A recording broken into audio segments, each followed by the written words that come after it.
Hello friends, നമ്മുടെ പുതിയ വീഡിയോയിലേക്ക് എല്ലാവർക്കും സ്വാഗതം. ഞാൻ ലക്ഷ്മി. എല്ലാവരും സുഖമായിട്ടിരിക്കുന്നു വിശ്വസിക്കുന്നു. നമ്മുടെ ഇന്നത്തെ വീഡിയോയിൽ നമുക്ക് അത്യാവശ്യമുള്ള കുറച്ച് ടിപ്പുകളാണ് കാണിക്കുന്നത്. അപ്പോൾ നമുക്ക് വീഡിയോയിലേക്ക് പോവാം. നമ്മൾ എപ്പോഴും ഉപയോഗിക്കുന്ന ഐറ്റമാണ് വെളിച്ചെണ്ണ അല്ലേ? അപ്പോൾ നമ്മൾ ഇതുപോലെ ചെറിയ ബോട്ടിലേക്ക് ഒഴിച്ചു കൊടുക്കാറുണ്ട്. അപ്പോൾ അത് കേട് വരാതിരിക്കാൻ വേണ്ടിയിട്ട് നമുക്ക് ഇതിനകത്തോട്ട് 1-2 കല്ലുപ്പ് ഇതുപോലെ ഇട്ട് സൂക്ഷിച്ചാൽ നമ്മുടെ വെളിച്ചെണ്ണ കേടുകൂടാതെ, അതുപോലെ തന്നെ മറ്റേ ഇങ്ങനെ സ്മെല്ലുകളൊന്നും വരാതെ നമുക്ക് നന്നായിട്ട് ലാസ്റ്റ് ചെയ്യാൻ വേണ്ടി പറ്റും. അതുപോലെ തന്നെ നമ്മൾ വലിയ പാത്രങ്ങളാണ് വെക്കുന്നതെങ്കിൽ അതിനകത്തും ഇതുപോലെ തന്നെ നമുക്ക് കല്ലുപ്പ് ഇട്ട് സൂക്ഷിക്കാൻ പറ്റും. ഞാനിങ്ങനെ 1-2 പിന്നെ ചെറിയ ബോട്ടിൽസിലാക്കിയാണ് വെളിച്ചെണ്ണ വെക്കുന്നത്. അപ്പം നമ്മളിപ്പോൾ ഒരെണ്ണത്തിലേക്ക് കണ്ടല്ലോ കല്ലുപ്പിട്ട് വെച്ചത്. അപ്പോൾ അതുപോലെ തന്നെ നമുക്ക് അടുത്ത ബോട്ടിലിൽ കുറച്ച് കുരുമുളക് ഇതുപോലെ 2-3 ഇതിലേക്ക് ഇട്ട് കൊടുത്തു കഴിഞ്ഞാൽ ഇതിലും സ്മെല്ലൊന്നും ഉണ്ടാവാതെ നമുക്ക് ലാസ്റ്റ് ചെയ്യാൻ പറ്റും. അപ്പോൾ ഒന്നെങ്കിൽ നമുക്ക് കല്ലുപ്പിട്ട് സൂക്ഷിക്കാം, അല്ലെങ്കിൽ കുരുമുളക് ഇട്ട് സൂക്ഷിക്കാം. കുരുമുളക് ഇടുന്ന സമയത്ത് നന്നായിട്ട് ഡ്രൈ ആയിട്ടുള്ള കുരുമുളക് മാത്രമേ നമ്മൾ ഇട്ട് കൊടുക്കാവുള്ളൂ. അല്ലെങ്കിൽ ചിലപ്പോൾ പച്ചയൊക്കെ ഇട്ട് കഴിഞ്ഞാൽ പൂപ്പൽ വരാൻ സാധ്യതയുണ്ട്. അപ്പോൾ ഇതുപോലെ സൂക്ഷിച്ചു കഴിഞ്ഞാൽ നമുക്ക് വെളിച്ചെണ്ണ വർഷങ്ങളോളം കേടുകൂടാതെ സൂക്ഷിക്കാൻ പറ്റും. നമുക്കിതുപോലെ ചുണ്ടിൽ വരുന്ന ചെറുതായിട്ട് മുറിവുകൾക്കും അതുപോലെ തന്നെ നമ്മുടെ മൗത്ത് അൾസർ, അതായത് വായ്പുണ്ണിനൊക്കെ നമ്മൾ വെളിച്ചെണ്ണ ആ ഭാഗത്ത് അപ്ലൈ ചെയ്ത് കൊടുക്കുന്നത് വളരെ നല്ലതാണ്. പെട്ടെന്ന് തന്നെ അത് മാറി കിട്ടാനായിട്ട് വളരെയധികം എഫക്റ്റീവുമാണ്. നമുക്ക് തേങ്ങ നമ്മൾ കൂടുതലായിട്ട് ചിരവി എടുത്തിട്ടുണ്ടെങ്കിൽ ഇതുപോലെയുള്ള പ്ലാസ്റ്റിക് കണ്ടെയ്നേഴ്സിലാക്കിയിട്ട് നമുക്ക് ഫ്രീസ് ചെയ്ത് സൂക്ഷിക്കാം. നമുക്ക് 1 മാസം വരെയൊക്കെ കേടുകൂടാതെ നല്ല പെർഫെക്റ്റ് ആയിട്ട് നമ്മുടെ തേങ്ങ ഇരുന്നോളും. ഒരു സ്മെല്ലോ കാര്യങ്ങളോ ഒന്നും ഉണ്ടാവില്ല. പക്ഷെ നമ്മൾ ഫ്രീസറിൽ തന്നെ വേണം ഇത് ഫ്രീസ് ചെയ്ത് സൂക്ഷിക്കാനായിട്ട്.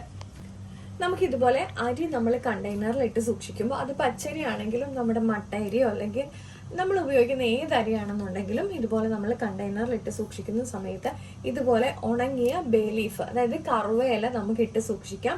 അല്ലെങ്കിൽ നന്നായിട്ട് ഉണങ്ങിയ ആര്യവേപ്പിന്റെ ഇല ഉണ്ടെങ്കിലും നമുക്ക് ഇതുപോലെ നമ്മുടെ അരിപാത്രത്തിൽ ഇട്ടിട്ട് അടച്ചു വെച്ചാൽ മതി. ഇതുപോലെ ഇട്ട് സൂക്ഷിച്ചു കഴിഞ്ഞാൽ നമുക്ക് പ്രാണികളൊന്നും കയറാതെ നമ്മുടെ അരി വളരെ അധികം നമുക്ക് സൂക്ഷിച്ച് വെക്കാൻ പറ്റും. നമുക്ക് സവാള അരിയുമ്പോൾ എല്ലാവർക്കും ഉണ്ടാകുന്ന ഒരു പ്രശ്നമാണ് കണ്ണിക്കൂടെ വെള്ളം വരുന്നത് അല്ലേ? അപ്പോൾ അത് വരാതിരിക്കാനുള്ള ടിപ്പാണ്. നമുക്ക് ആദ്യം ഇതിൻ്റെ ഇവിടവും ആദ്യം കട്ട് ചെയ്ത് കൊടുക്കാം.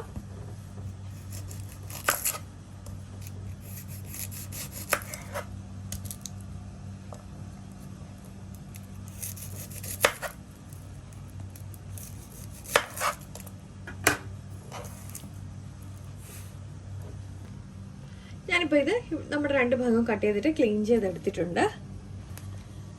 ഞാനിവിടെ കുറച്ച് നമ്മുടെ ഐസ് ഇട്ടിട്ട് കുറച്ച് തണുത്ത വെള്ളം എടുത്തിട്ടുണ്ട്. നമുക്ക് ഈ കട്ട് ചെയ്ത സവാള ഒരു 5 മിനിറ്റ് ഇതുപോലെ വെച്ച് കഴിഞ്ഞാൽ നമ്മുടെ കട്ട് ചെയ്യുമ്പോഴുള്ള കണ്ണിൻ്റെ ആ ഒരു ഈർഷ്യ മാറാൻ വളരെ ഹെൽപ്ഫുള്ളാണ്. അതുപോലെ തന്നെ നമുക്ക് സവാള കട്ട് ചെയ്യുന്ന സമയത്ത് നമുക്ക് ഇതുപോലെ ഒരു ടിഷ്യൂ പേപ്പർ നമുക്കിതുപോലെ നനച്ച് നമ്മുടെ കട്ടിംഗ് ബോർഡിൽ ഇട്ട് കൊടുത്തു കഴിഞ്ഞാലും നമ്മുടെ കണ്ണിനുള്ള ഒരു എരിച്ചിലും പുകച്ചിലും ഒക്കെ ഇല്ലേ നമ്മൾ സവാള മുറിക്കുന്ന സമയത്ത് അത് മാറിക്കിട്ടുന്നതാണ് കേട്ടോ. വളരെയധികം ഹെൽപ്ഫുൾ ആണ് ഈ ടിപ്പ്. നമുക്ക് സവാള കട്ട് ചെയ്ത് കഴിയുമ്പോഴത്തേക്കും കയ്യിൽ ഒരു സ്മെല്ല് ഉണ്ടാവും അല്ലേ? അപ്പൊ അത് മാറാനായിട്ടുള്ള ടിപ്പാണ്.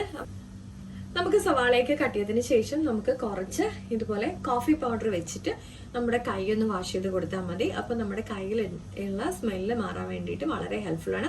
അത് നമ്മൾ ഓണിയന് മാത്രമല്ല, നമ്മുടെ ക്യാബേജ് അരിഞ്ഞതിന് ശേഷമുള്ള മണം മാറാനും അതുപോലെ നമ്മൾ മീൻ വെട്ടിയതിന് ശേഷമുള്ള മണം മാറാനും ഒക്കെ നമ്മുടെ കാപ്പിപ്പൊടിക്ക് വളരെയധികം എഫക്റ്റീവ് ആണ്. അപ്പൊ എല്ലാവരും ട്രൈ ചെയ്ത് നോക്കണം കേട്ടോ.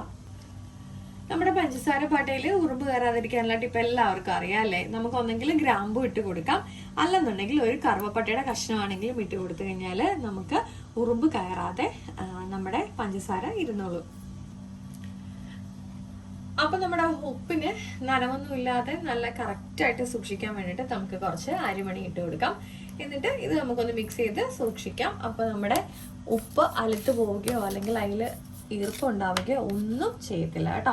മഴക്കാലത്ത് വളരെ ഹെൽപ്ഫുൾ ആണ്. നമ്മുടെ കല്ലുപ്പിലും അതുപോലെ തന്നെ പൊടിയുപ്പിലും ഒക്കെ നമുക്ക് ഇതേ രീതിയിൽ തന്നെ സൂക്ഷിക്കാൻ പറ്റും. നമുക്ക് എല്ലാവർക്കും ഭയങ്കര പ്രിയപ്പെട്ടതാ അല്ലെ ഈന്തപ്പഴം. അപ്പോൾ ഈന്തപ്പഴം വർഷങ്ങളോളം കേടുകൂടാതിരിക്കാനുള്ള ടിപ്പാണ്. അപ്പോൾ നമുക്ക് ഇതുപോലെ നമ്മുടെ ഈന്തപ്പഴം എടുക്കുക. അതിനുശേഷം ഇതുപോലെയുള്ള പ്ലാസ്റ്റിക് കണ്ടെയ്നേഴ്സിലാക്കിയിട്ട് നമുക്ക് ഫ്രിഡ്ജിൽ സൂക്ഷിച്ചു കഴിഞ്ഞാൽ വർഷത്തോളം നമുക്ക് കേടുകൂടാതെ സൂക്ഷിക്കാൻ പറ്റും. അപ്പൊ നമുക്ക് ഇതുപോലെ ഇങ്ങനെ ഒന്ന് വെച്ചു കൊടുക്കാം.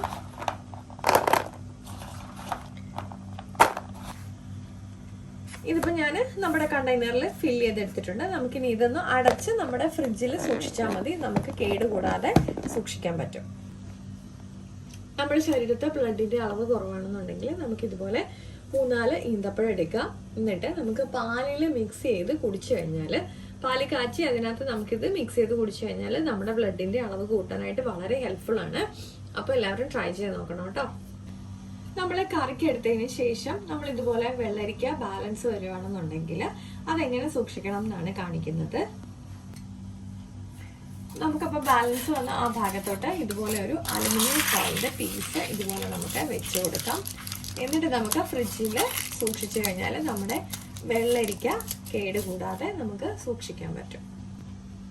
നമുക്ക് ചേന അല്ലെങ്കിൽ കാച്ചിൽ അതുപോലെ ചേമ്പൊക്കെ എടുക്കുമ്പോഴത്തേക്കും കൈ ചൊറിയുന്ന ഒരു കോമൺ ആയിട്ട് വരുന്ന പ്രോബ്ലം അല്ലേ, എനിക്ക് വരാറുണ്ട്. അപ്പൊ ഞാൻ ചെയ്യുന്ന ടിപ്പ് എന്ന് വെച്ചാൽ ഞാനിത് അരിയുന്നതിന് മുമ്പായിട്ട് ലേശം വെളിച്ചെണ്ണ എൻ്റെ കൈകളിൽ അപ്ലൈ ചെയ്ത് കൊടുക്കാറുണ്ട്. അപ്പൊ എനിക്ക് ചൊറിയാറില്ല കേട്ടോ. അപ്പൊ നിങ്ങൾ ഈ ടിപ്പ് ഒന്ന് ട്രൈ ചെയ്ത് നോക്കണേ. നമ്മൾ തലേ ദിവസം ചെറുപയറൊക്കെ വെള്ളത്തിലിടാൻ വേണ്ടിയിട്ട് മറന്നു പോയാൽ രാവിലെ നമുക്ക് കുറച്ച് ചൂടുവെള്ളം ഒഴിച്ച് ഒരു അരമണിക്കൂർ വെച്ച് കഴിഞ്ഞാൽ തന്നെ നമ്മുടെ ചെറുപയർ പെട്ടെന്ന് വെന്ത് കിട്ടുന്നതാണ്. നമ്മൾ ധൃതിക്കിടയ്ക്ക് തലേ ദിവസം നമ്മുടെ കടല വെള്ളത്തിലിട്ട് വെക്കാൻ മറന്നു പോയാൽ നമുക്ക് വളരെ എളുപ്പത്തിൽ തന്നെ പെട്ടെന്ന് തന്നെ കടല കുക്ക് ചെയ്തെടുക്കാൻ പറ്റും. അപ്പൊ അതിനായിട്ട് നമുക്കൊരു അരമണിക്കൂർ നല്ല ചൂട് വെള്ളത്തിൽ കടലയൊന്ന് കുതിർത്ത് വെച്ചാൽ മതി. നമുക്ക് നമ്മുടെ മിക്സി ക്ലീൻ ചെയ്യാനായിട്ട് ലേശം ആദ്യം ഡിഷ് വാഷ് ഒഴിച്ചു കൊടുക്കാം. കുറച്ച് ഉപ്പിട്ട് കൊടുക്കാം. ഇപ്പൊ ഇതിലേക്ക് ഞാൻ കുറച്ച് വെള്ളം ഒഴിച്ചു കൊടുത്തിട്ടുണ്ട്. നമുക്കിനി ഒന്ന് ജസ്റ്റ് ഒന്ന് മിക്സി വെച്ചിട്ട് അടിക്കാം.